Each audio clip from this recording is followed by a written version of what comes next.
Welcome back to Formula 197, and justice for Olivier Panis. Round 12 brings us here to the historic Spa-Francorchamps for the Belgian Grand Prix.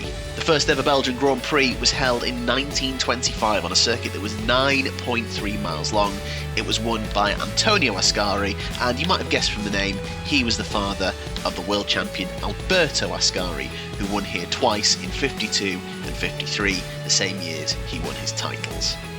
Spa has hosted the Belgian Grand Prix 54 times since the inception of the championship in 1950, and it's a much shorter circuit than original. It's just 4.3 miles long now, but even that is still the longest lap on the calendar today. Circuit has changed quite a lot over the years, the most recent changes coming at Eau Rouge and Radion in the interests of safety, but it remains an incredible place to go racing, steeped in history, but can still deliver great modern races. So for that reason, I find it mad that once again there's danger that this track is going to fall off the calendar. But this is just one of those tracks that should be untouchable.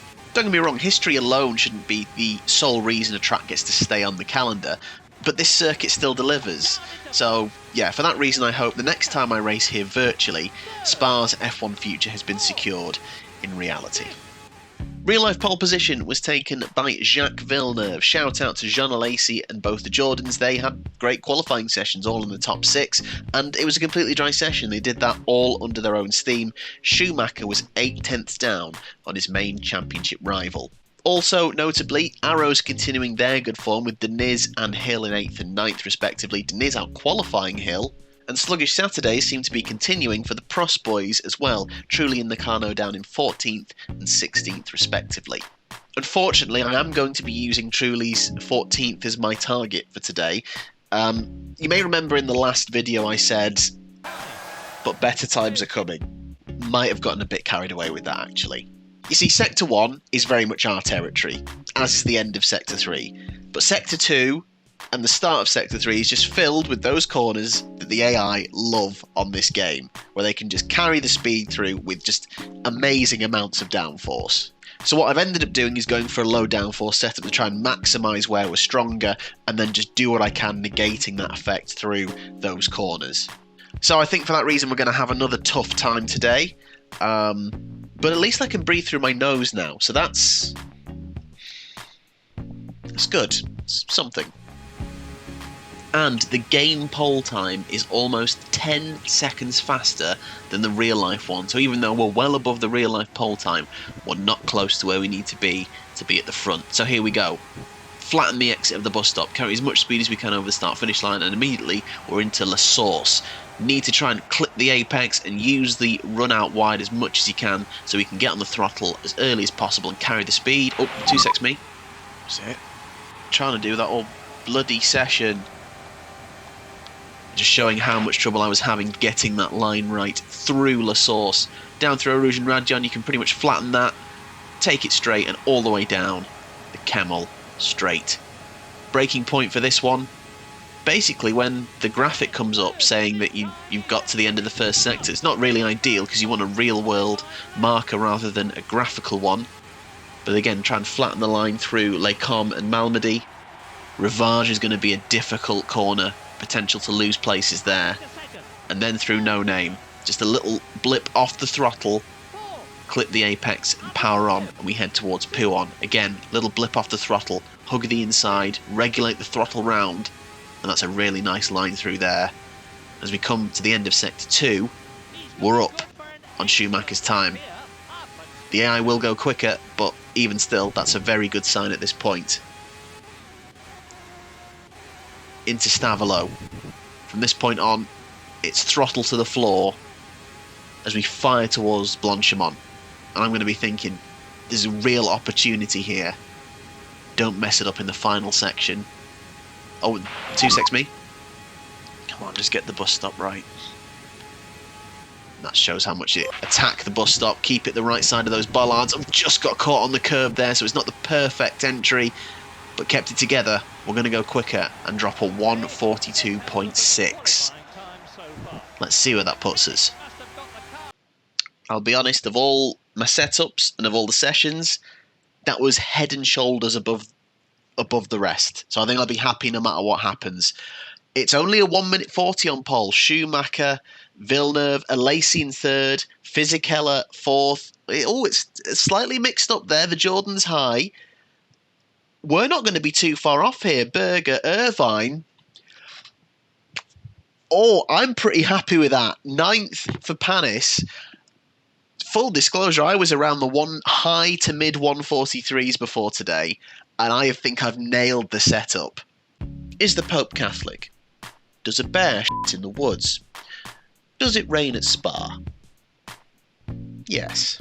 After a dry qualifying, a dry warm-up on Sunday morning, and a forecasted dry race, naturally, an hour before the start, the heavens opened, and it was heavy, heavy rain. It resulted in a bit of F1 history, the first time an F1 race would start behind the safety car. It's a more common occurrence today, but 1997 Belgium, first time it ever happened. Spa commemorated this last year by hosting the entire Belgian Grand Prix behind the safety car, a lovely, moving and uncontroversial tribute. The safety car went in after 3 laps, and the 1997 Belgian Grand Prix got away in earnest, and by lap 5, Michael Schumacher had overtaken Alesi and Villeneuve and was 5.8 seconds clear. By lap 12, man was a full minute clear.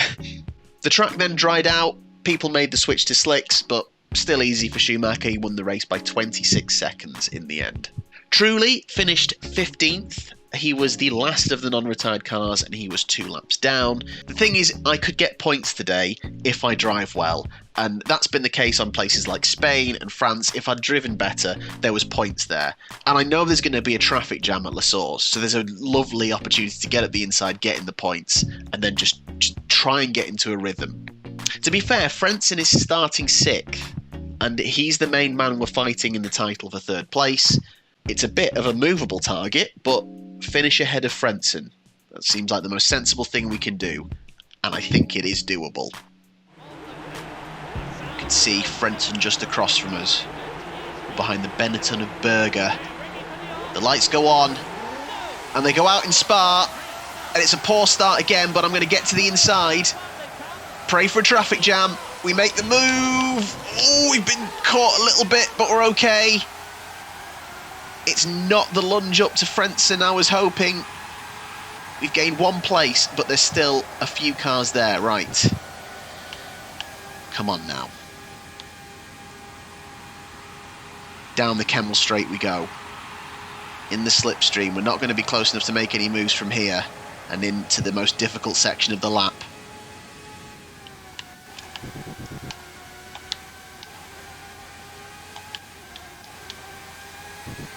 See, there we go. We just seem to be constantly understeering and fighting the car, whereas the AI don't, and I've gone wide, and I've just left the door wide open for Eddie Irvine. Oh. Gifted. Oh. Had issues at Pouhon there last year, and it's happened again. Oh, come on. Right, I need to drop this all or nothing attitude and just get into a rhythm. Every race this season is 10 laps, which means this is actually going to be longer than most races because of the length of lap. I've got time. Stay the right side of those bollards. I'm going to be very aggressive on the entry to the bus stop.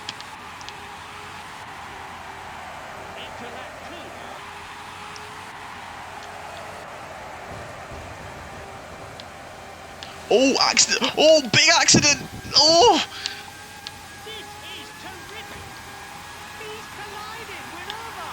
I didn't see who that was! Oh no! Oh, don't you flipping dare, mate!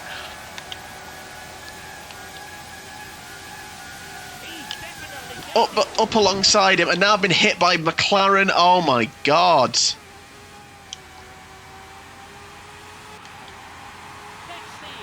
So accident at Eau Rouge. Good stewarding, good yellow flagging. I don't know why I didn't go to the inside of Irvine then. He just pushed me out onto the grass. These guys obviously using the modern F1 rules of overtaking. Just push people off. That's fine. That's allowed in the current rules. So, what a good update that is. So we once again have a train already, but this is now my section of the track. So let's attack the bus stop, let's attack La Source, and let's just give ourselves some breathing room.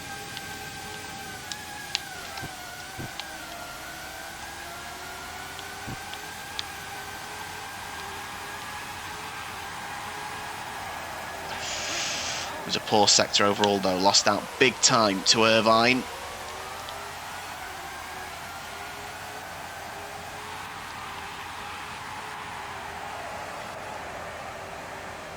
And again, we just seem to pull away.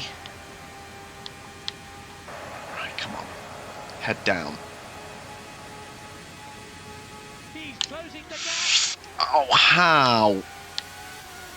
How am I getting that so wrong now? I was absolutely nailing it.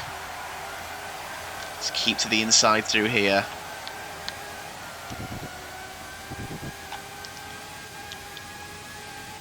It's very hard to drive in a rhythm knowing that they will just send it big time on you. Bit poor on the exit of Stavelot.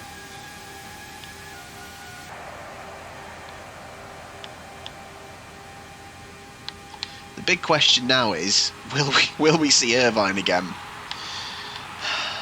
Let's see what the drop is at the end of Sector 1. He's up on the leader at split 1. A 10th. I'm up on the leader at split 1, but I've only gained a 10th on Irvine. Once again, McLaren's right up my chuff into Pouon. It's an unfortunate combination of words.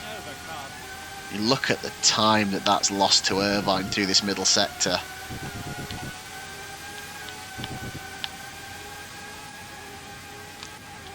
Decent exit through Stavelot though. If I can just get the right sort of attack on the bus stop and La Source and just the rest of Sector 1 to the point where I'm not focusing on like what's going on behind me, I might actually start putting in better laps.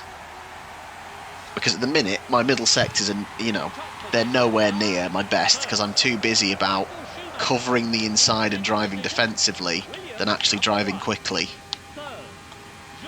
It's killing my race.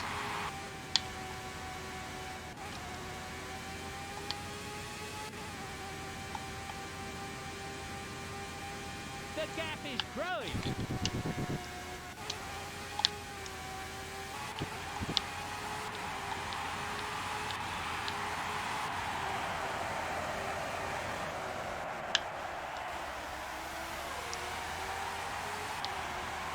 See, first real lap without them behind me, and I've had a much better middle sector. Yes, granted, Irvine is still pulling away from me. But without them bearing down on me, that was slightly better. He's definitely gaining.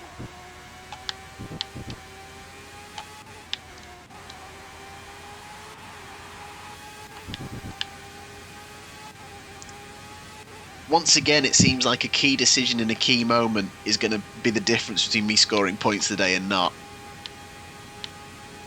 At France, it was running wide at Estoril at a key moment. Here, it was just not capitalising on that incident at Eau Rouge, going the wrong side of Irvine, and now he's getting away. Like, he pulled a second out of me in that middle sector, another, what, half a second there. I'll pull a 10th back on him here. I just can't reconcile it that most of the lap I'm losing time. The skies have gone grey, and they never start raining enough to affect the result. It would be great if it just started raining and we could see what that did. We are effectively in the middle of a dry season. He's closing the gap.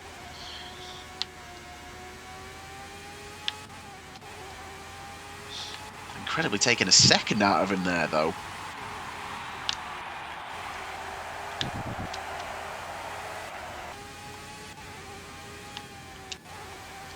I'm looking at the race order now. In first, Michael Schumacher.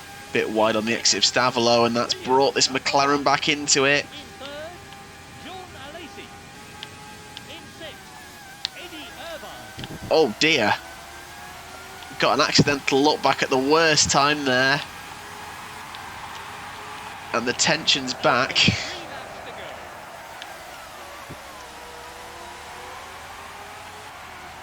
Oh, I can't believe we're going to have another back-to-back 0 for Panis. And Irvine has gone up to 5th. He's making moves up ahead. While we have now got to look defensive. Oh, that's not a gap I wanted to see right at this point game. Thank you. Ooh, got the grass just in the braking zone. That could have been worse, but we're okay. And rain is starting to fall at the start of lap 9, which is, I think, earlier than it does usually, just because of virtue this being such a long lap. Could it go on long enough to affect performance of other cars? I mean, I'm saying that like it's going to be automatically be a benefit for me. It might screw me over as well. Got to look at the positives. Yes, we're probably not going to win a World Championship with Panis, but we've given him another 3 wins, 2 poles that he never had. He never had a pole position in his career. And we are still in the fight for 3rd with Frentzen. I'm pretty sure that Frentzen is not scoring points today, so the gap will stay the same, which means we're still in it with him. So he can absolutely put some glory to Panis' name still this season. It's been a pretty tense race, to be honest. Just trying to drive well and hard to keep these McLarens behind me. And I'll take that as a little victory if I can manage it. 1 lap to go.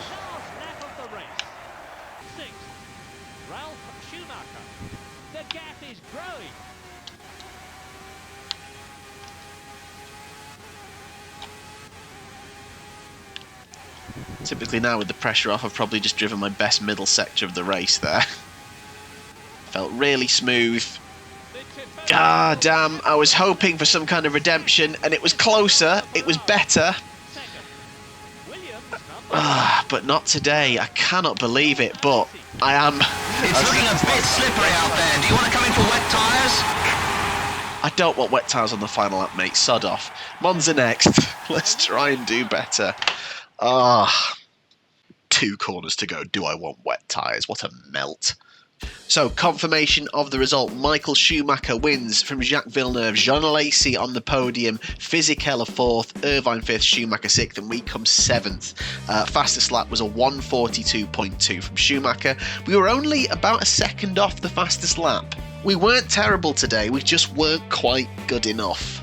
So that does make things quite interesting. The gap is now down to 14 points between Villeneuve and Schumacher. It's not unrecoverable for Schumacher. Me and Frentzen hold station there, still 6 points between us. Alesi and Irvine score for the first time in ages. In the Constructors, good double points finish for Ferrari, but let's be honest, Williams are still looking incredibly comfortable. In fact, I probably need to start thinking of the maths for when they can win it, because they can't be that far off. We stay on 38. Alesi's finish means Benetton shut the gap to within 10 points. Good double points finish though for Jordan. Oh, it's tough. It's a tough season. F1 97 proving a really big challenge, but next time out we head to Monza and right, straight line speed, corners we can flick through. Only one off the top of my head that I think we'll struggle with. This is Parabolica. We can do this. We can have a good result at Monza. I wanted to see us back in the points, back on the podium, maybe even fighting for a win. Next time, the Italian Grand Prix. But for now, thank you so much for watching. I hope you're enjoying the series. Please do go check out some of my other series on the channel. Remember, we did Justice for Alesi last season, F1 95, and Newman Haas Racing, probably the most underrated series on my channel, but the maddest by far is about to come to an end. Go and check that out. But otherwise, thank you so much for watching, and hopefully I will see you very soon.